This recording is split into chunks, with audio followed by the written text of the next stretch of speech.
Hello and welcome back to the Cavalry Museum's video podcasts. Last week's video I started by dispelling a myth. This week I want to start with a question.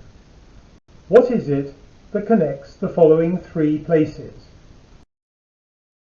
Abbotsford, the home of Queen Victoria's favourite novelist Sir Walter Scott, the Household Cavalry Museum in London,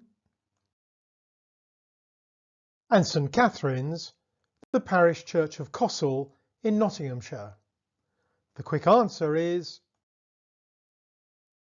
the skull of Corporal of Horse Jack Shaw of the 2nd Life Guards. But that is by no means the whole story. Born in 1789 into a family of prosperous Nottinghamshire farmers, Shaw was a sickly child, but he grew into a strapping lad of over 6 foot who weighed 15 stones and was very handy with his fists. As he proved one afternoon at the Nottingham Goose Fair when, at the urging of his friends, he stepped into the ring and, aged just 14, won a bare-knuckle prize fight against a much older and heavier man. Nothing more is known of Shaw's boxing career until 4 years later in 1793, when he joined the 2nd Life Guards. The regiment at the time was stationed at Regent's Park Barracks in London. Shaw hadn't been in uniform long before he was involved in a brawl with some rowdy civilians, which left 3 of them out cold on the pavement.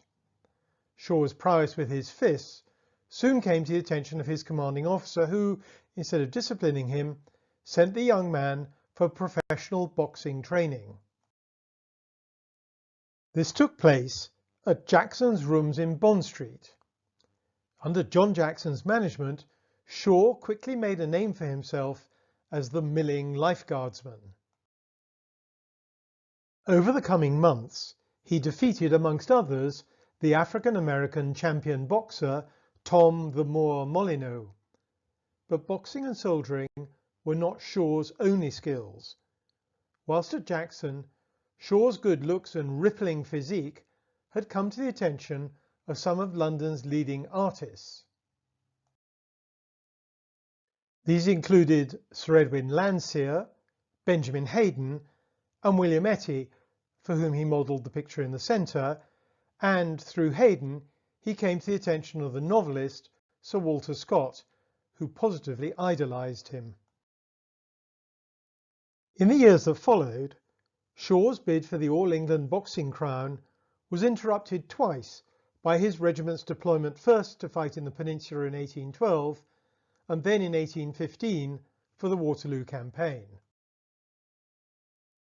Sadly for Shaw, boxing and the world of fine art, he was killed at Waterloo under heroic circumstances, which won't detain us here, but are detailed in 2 books that are available on the museum's website.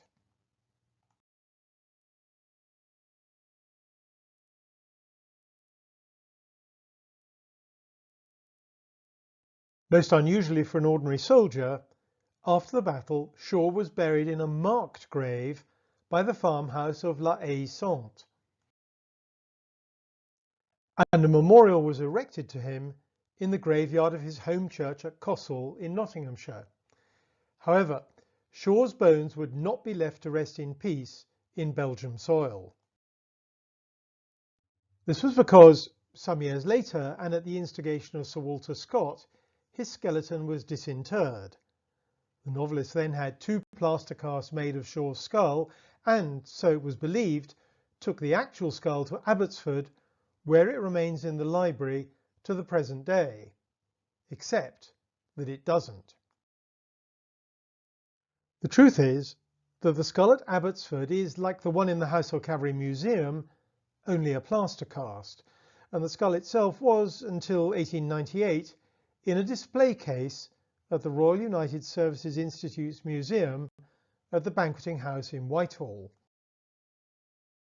In that year, the museum's then curator, presumably in a fit of 21st century wokeness at displaying the remains of a British soldier, arranged in secret for the skull to be given a Christian burial in St Catherine's Church in Cossall. According to the parish records, the reinterment of the skull was in an unmarked spot close to the pillar near the font, but nobody knows precisely where. I hope you've enjoyed this brief look at one of the Household Cavalry's more iconic relics. Next week, I'll be talking about a pair of very rare swords. Until then, stay safe.